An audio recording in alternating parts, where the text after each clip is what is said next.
I heard you was looking for me. Hey everybody, welcome back to Let's Learn Together. I'm your coach Kingmaker, and today we have one night in the jungle on Evelynn playing against Vi in Emerald rank. Here are statistics.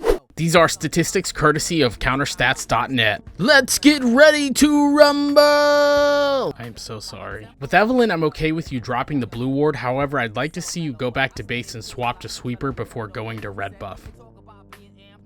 Great, we kite into the direction that we're going. We're already off to a great start. I actually don't like going with skill 2 second. I think skill 3 provides a faster clear. It's great that you walked away as you were casting hate spikes for the last hit. Every second counts. With Rift Scuttle spawning, I'd actually skip blue buff and go straight for it, especially since Vi is topside jungle. You should be able to finish it before she can get to it.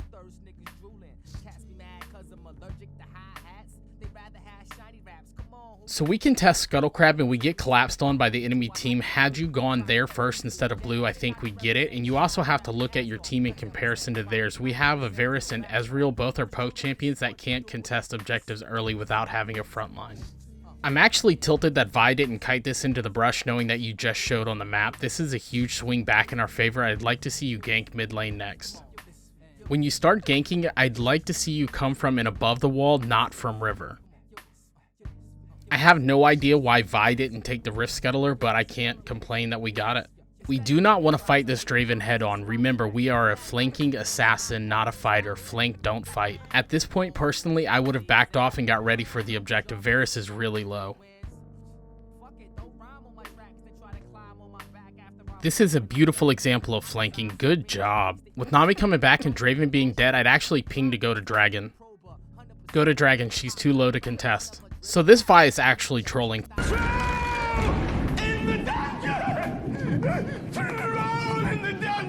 First she gave up blue buff over sloppy positioning, and now she charges into Nami with 0 health, not knowing where you are. Great job on capitalizing on the enemy's misplay. Us dying forces us to go back to base. We either should have taken Dragon when we killed Draven, or you should have reset when you killed him. You had lots of gold in your inventory, which wasn't being used on items. I think taking the extra half second to pop Scryer's Bloom is worth it here.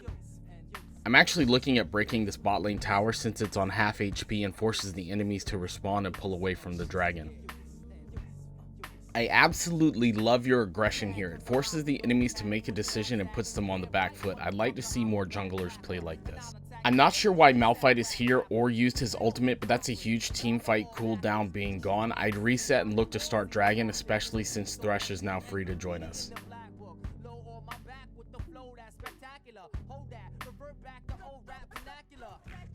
Let's take a look at the state of the map. We just stole Dragon from Vi. Everyone is grouped mid. We are a poke composition playing into a team fight composition. This means technically we are countered by the engage of the enemy team.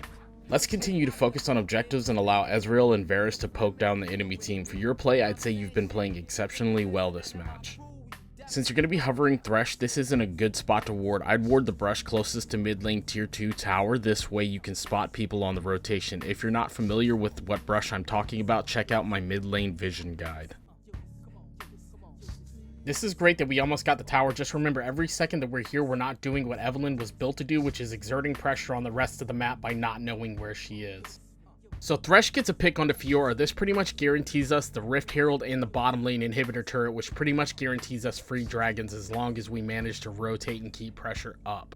What we need to do in this situation is get bot lane pushing and siege it with Rift Herald and crack open their base. I'm fine with losing this dragon as long as we break their base open. So Rift Herald pretty much guarantees us a tower. In this situation, the most valuable tower would have been the inhibitor turret in bot lane. This is okay, it's just not the strongest play on the map. We get a nice pick onto Orianna, but as our wave is crashing into their almost dead turret, we decide to go mid lane. I would have liked to seen you stay top lane and split that pressure and take the turret in waves. Why are we just running around? If you look at the minimap, we have dragon spawned, a top lane turret that we could have killed, a bot lane inhibitor turret that's looking pretty juicy. We don't need to hover mid for no reason. We killed dragon. What do we do next? Do we A, kill Baron, or B, reset, regroup, and push a side lane? You guys let me know what you think is the right call down in the comments. At this point, I'm thinking about engaging on the Vi, this way she's out of the fight temporarily. Also, when Malphite hit his ultimate on 2 people, it was completely a lost cause. We probably should not have even wasted our ultimate to try to engage in that fight. We picked Draven, so we have a few options. We either go clear the enemy jungle or go bot lane and split push this tower while the enemy team is preoccupied with top lane. We get the kill on a Fiora, but I think the pressure would have been better spent had we gone bot lane and tried to siege the tower. So I've been on and on about this bot lane. We have a wave pushing into us, which shouldn't happen because their lack of turrets. It's so bad the support has to go and answer it while no one does anything. So we missed the execution onto Draven. Nami dies and we lose a turret that we shouldn't have lost. If it sounds like I'm being mean, it's because I'm trying to reiterate a point that we shouldn't be here when the play is elsewhere on the map. Somehow we go Giga Chad mode and we end up picking up the entire enemy team. This should allow us to break mid turret and Thresh to break top turret. At this point, I think you need to reset and prepare for Dragon that's coming. Baron is okay here, but I think the buff from Dragon is going to be more valuable here, so I'd hate to risk losing it over a slow Baron. I think trying to pick Draven here is completely unnecessary and dangerous when we could just go to Dragon.